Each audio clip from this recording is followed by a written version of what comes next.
ये 2020 चुनाव देखते हुए हर मोर्चे पे नीतीश सरकार फेल है। चाहे रोजगार का मामला हो, चाहे शिक्षा का मामला हो, चाहे अपराध का मामला हो, आप चुनाव हारने जा रहे हैं 2020 का। इसलिए आप नया नौटंकी कर रहे हैं। बिहार के लोग सब देख रहा है। नीतीश बाबू नमस्कार, मैं हूं विवेक शर्मा। आज बिहार के बारे में कुछ चीज़ें मैं आपको बताना चाहता हूं। पूरे देश में, पूरे भारतवर्ष में एक बिहार ही ऐसा प्रदेश है जहां जातियों का नरसंहार सरकार द्वारा किया जाता है, सरकारी तंत्र द्वारा किया जाता है, सरकार के जनप्रतिनिधि के द्वारा किया जाता है, रूलिंग पार्टी के पदाधिकारियों द्वारा किया जाता है। ये एक पूरे देश में एक बिहार ही मात्र ऐसा प्रदेश है जो सरकार की जिम्मेदारी होती है अपने जनता को रक्षा करना, अपने जनता को सुरक्षा देना। लेकिन दुर्भाग्य से नीतीश और सुशील मोदी की सरकार बिहार में जातियों को आपस में लड़वाकर, बंटवाकर, वैमनस्य फैलाकर हत्या करवाती है, नरसंहार करवाती है। आप लोगों को बताना चाहूँगा, विगत 8 दिनों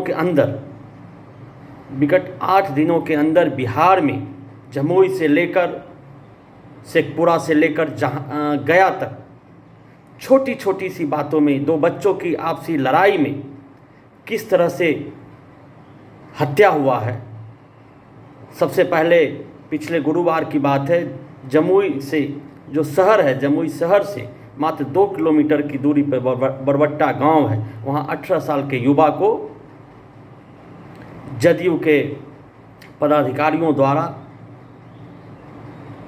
दिन दहाड़े पीट कर हत्या कर दिया जाता है। सिर्फ मामूली सी घटना था, बच्चों का आपस में क्रिकेट खेलने के लिए बहस का।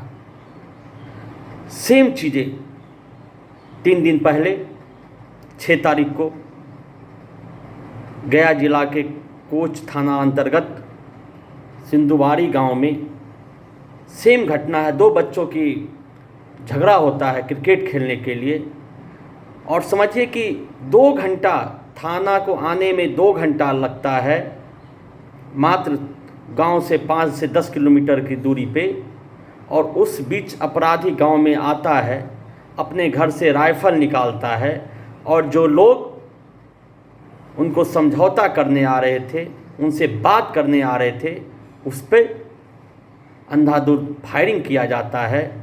और फायरिंग में 4 में से हमारे 2, एक स्पॉट पे जिनका निधन हुआ और एक हॉस्पिटल में निधन हुआ। ये 2020 चुनाव देखते हुए हर मोर्चे पे नीतीश सरकार फेल है। चाहे रोजगार का मामला हो, चाहे शिक्षा का मामला हो, चाहे अपराध का मामला हो। वो जिस तरह 15 साल लालू यादव जी ने जातियों को आपस में लड़वाकर, जातियों को बांटकर शासन किए थे, वो इस मामले में तो मास्टर थे। लेकिन उनके जो छोटे भाई नीतीश कुमार और सुशील मोदी जी है, वो तो हेडमास्टर का काम कर रहे हैं। लेकिन उनको भूलना नहीं चाहिए, किसी मासूम के खून पे राजनीति करने वाला का अंजाम आज न कल बुरा हुआ है। पूरे संसार का देखे, आप ये भ्रम में ना रहें कि हम बेगुनाहों का हत्या करते जाएंगे, और जो समाज आपको लाने के लिए हजारों कुर्बानी दिया है, और उसका आज सत्ता में आने के बाद पूरे बिहार में इस समाज को, भूमिहार समाज, ब्रह्मर्षि समाज को आपने चुन चुन कर जो हत्या करवाया है, तो ये आप सोच लीजिए, जब आपको बिठाने के लिए हजारों की कुर्बानियाँ दे सकता है, तो आपको हटाने के लिए भी हजारों कुर्बानियाँ ये समाज देगा। और हर हाल में 2020 में आपका विदाई तय है। इसलिए अंदर से आपका छटपटाहट है। आप अपने पाप को छुपाने के लिए करोड़ों बिहारियों को पलायन रोकने में नाकामयाब रहे, रोजगार देने में नाकाम रहे, शिक्षा देने में नाकामयाब रहे, स्वास्थ्य की व्यवस्था देने में नाकामयाब रहे। उसी को छुपाने के लिए, वही पाप को छुपाने के लिए फिर से आप आपस में जातियों में लड़वाने का काम कर रहे हैं। वो इतिहास कभी माफ़ नहीं करेगा। अब मैं उनके जो पुलिस प्रशासन विभाग और बाबुओं से ये बोलना चाहता हूँ, ये सीधा उनको चेतावनी देना चाहता हूँ कि निज़ाम भी बदलेगा, और ये मत सोचिए निज़ाम बदलने के बाद सबसे पहला अंजाम अगर भुगतना पड़ता है तो जो सरकारी चापलूस हैं, जो सरकारी बाबू हैं, उनको भुगतना पड़ेगा। आपका काम है निष्पक्ष जांच और दोषियों को कड़ी से कड़ी सज़ा देने का।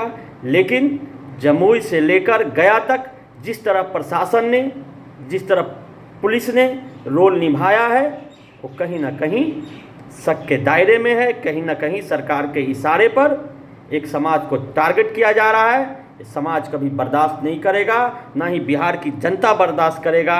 आपका जो हर तरह से माइंड में फ्रस्ट्रेशन है, आप चुनाव हारने जा रहे हैं 2020 का, इसलिए आप नया नौटंकी कर रहे हैं। बिहार के लोग सब देख रहा है। नीतीश बाबू, आप इतना भी मत गिर जाइए कि अपने सत्ता के लिए बेगुनाहों के खून पे राजनीति कीजिए। बहुत बहुत धन्यवाद। मैं आप लोगों से निवेदन, सरकार से निवेदन करना चाहता हूं, आप सुधर जाइए, वरना आपको सुधार दिया जाएगा। बहुत बहुत धन्यवाद। जय हिंद, जय बिहार।